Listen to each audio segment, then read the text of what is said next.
Okay, gang, fresh back from the Dave D GKIC Mastermind Group in Atlanta. Had a great time there and wanted to share something with you because I'm really racking my brain here. Extremely frustrated. But this is the basis for all of your marketing. And if you don't have this one action, and if you don't have it in and you don't have it grooved in, and you're making excuses about not having enough business to treat, I can't help you. Okay, so I'm here racking my brain a little bit, but let me share with you what it is and also how to do it the right way so that it truly lays the foundation for your general public marketing, your positioning amongst your past patients and your present patients, and also your positioning from your referral sources. So the tool is this. It is your testimonials, right? And in the upcoming Pops Killer Survival Kit, we're putting a marketing kit together which is completed now, but the one thing in there is I'm going to give you all these different ways that you can use a testimonial. Well, the first key to that is you need to collect the testimonial, and it's not something you do once a month. It's something that you do for every single patient, right? You make it part of the medical record. And what do I mean by that? Every single day when they come in, so if they saw you for 12 visits, you have 12 subjective comments in there, right? On their day of graduation, on their discharge day, here's what to do. At least for us, I always ask, okay, Mary, this is your 12th visit, your last one that you have scheduled. Percentage-wise, how much better do you think you are from the first day you came in? And then she's going to say 50% or 80% or 100% or whatever that range is, right? So I'm on the hot seat, right? How do we do with PT? She's on the hot seat. We both have responsibility in our health. How are we doing? Okay, so 95% better. Let's say Mary said that. The next thing that I'm going to do is I'm going to take out a sheet on a clipboard like this. Really important that you put it on a clipboard. This isn't an option. You don't fold it up and put it in a self-addressed stamped envelope. You're never going to get that back. They don't take it with them, okay? Unless you want to give, some of our therapists will give it to them on their second last visit to take with them when they're done, to fill out and bring it back in. But this is a requirement. It should, every single person, you would never leave a subjective note blank, right? Why would you not have this filled in, right? And it fuels all of your other marketing activities. And just let me back up here on a little parable or a metaphor of what that is like, okay?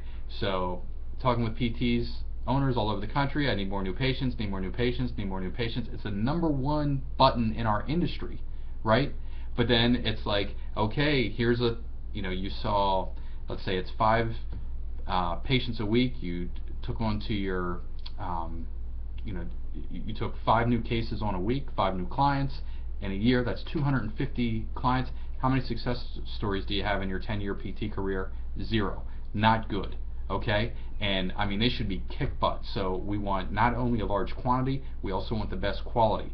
And it's like if you say that you're absolutely starving and I hand you 10 pounds of corn seed or whatever it is, and here's enough seed to fill you. All you have to do is find fertile ground, go out, plant it, water it, nurture it, and then you're going to have enough food at the end of next year where you'll never be starving again. Right? It's the same exact thing with new patients.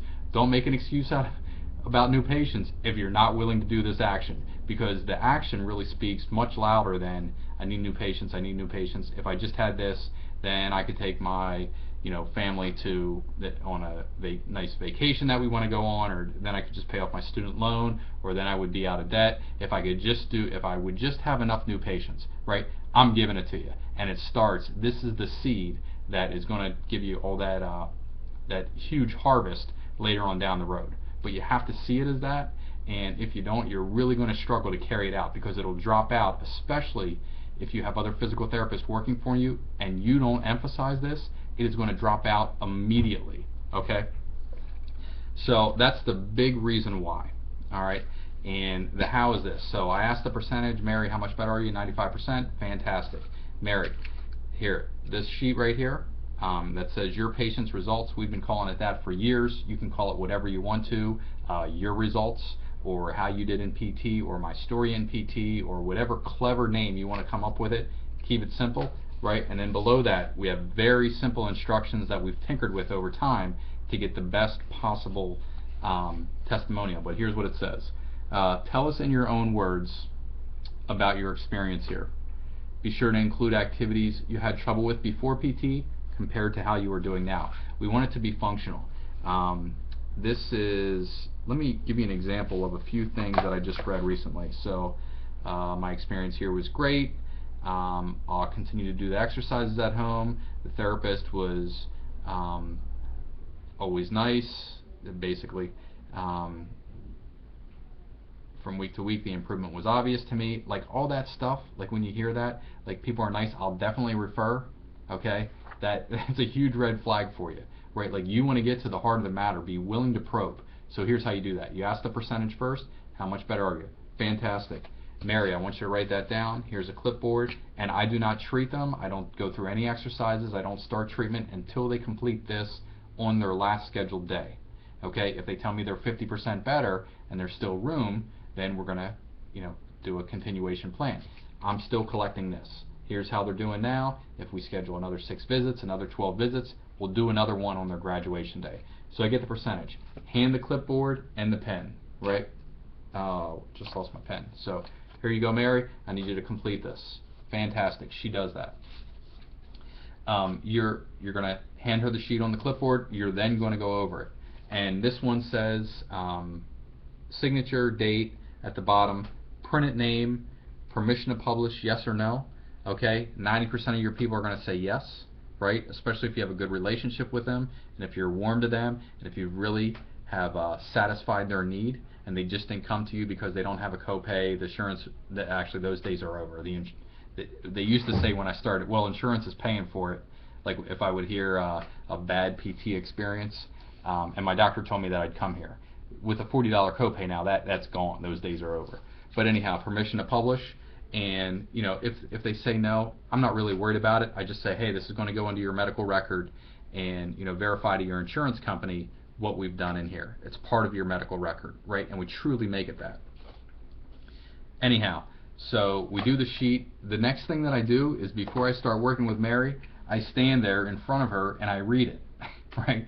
Many times it's going to be not legible, right? So I'll say, hey Mary, what's this word right here? And she'll say, whatever.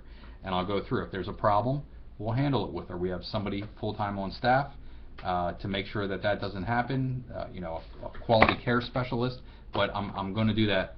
I'm going to go over it in front of her. If it's a great story, I'm going to acknowledge her. If she bashed another PT company, I'm going to say, hey, can I give you another one? Just take that part out.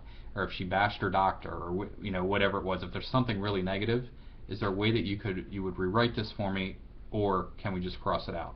Right, something like that. So anyhow, we do that, you review it, and you make sure that it focuses on function. So in Mary's case, I had knee pain every time I would go downstairs in the past. I couldn't get on the floor to play with my grandchildren. Now I can do those things, and the only problem that I ever have is if I ride in the car for more than an hour to go see my daughter, my knee gets a little stiff for like 5 minutes when I get out of the car, but it's like a 1 out of 10, and before it was like a 9 out of 10, and excruciating, bringing me to tears. Now I don't have that. That's what you're looking for. That's the meat and potatoes of what you're looking for, because then when it comes time to write a testimonial, that speaks much more loudly than my physical therapist was nice, right? Physical therapist being nice is not a marketing message. My message is, I was really struggling before, I didn't think I was going to be able to walk, and now I can walk. Now I can go up and down the stairs without pain. Now I can play with my grandkids. Now I can go on that trip that I wanted to with my spouse. Now I can go see, my parents, or whatever it is. Now I can get back on the practice field. That's what you're looking for. Be function focused. The insurance companies are making you do that. You should also be function focused when you're doing your subjective notes. So that is the why, right? And that is the how to do it. Make sure you get that in and make it part of every single patient record that comes through. See you tomorrow.